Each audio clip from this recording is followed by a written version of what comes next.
حضرت عمر فاروق رضی اللہ تعالیٰ عنہ خادم سے کہنے لگے بوڑھی سے پوچھو. تو پوچھا اماں السلام علیکم. وعلیکم السلام. اماں کیا بات ہے؟ تو اماں کہنے لگی جاؤ دوڑو, تمہیں کیوں بتاؤں, دیہات کی سیدھی سادی بی بی, جاؤ بھاگ جاؤ. کہا نہیں اماں مہربانی کرو اندر تو آنے دو. بڑی منت کے بعد اماں مانی.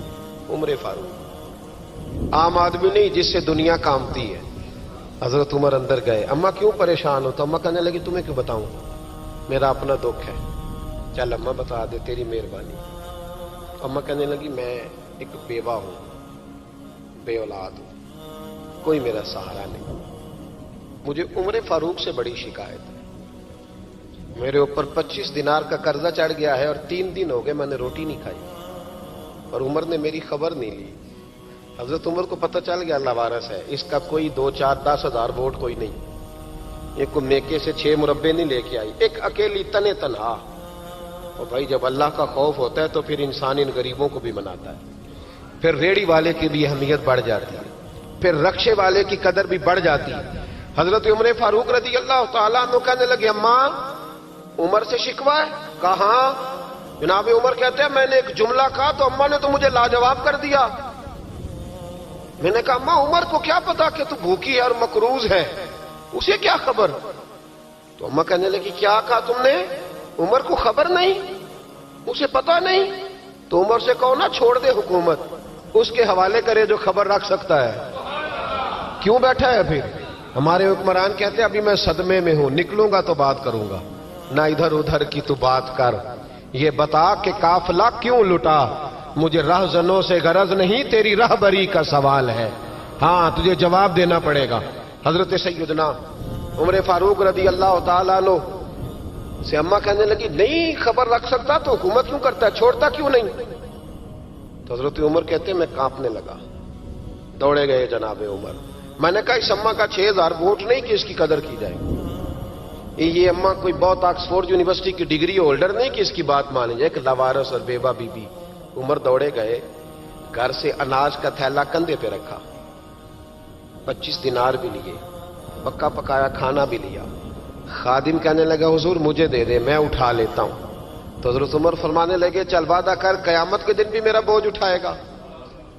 کہنے لگا جی نہیں وہاں نہیں اٹھا سکتا. فرمایا پھر آج بھی نہ اٹھا, مجھے ہی اٹھانے دے, یہ میرا بوجھ ہے تو مجھے ہی. اماں کے سامنے 25 دینار بھی رکھے. پھر اماں کو حضرت فاروق اعظم نے 2 مہینے کا راشن بھی دیا, پھر پکا پکایا کھانا بھی دیا. معمولی آدمی کی بات نہیں کر رہا, 24 لاکھ مربع میل کا حکمران. حضرت عمر مدینے میں بیٹھ کے کبھی للکار دیں تو کیسر و کسرا کی ٹانگیں کانپیں. جناب عمر فاروق رضی اللہ کھانا کھلا کے اماں چارپائی پہ تھی تو عمر نیچے بیٹھ گئے.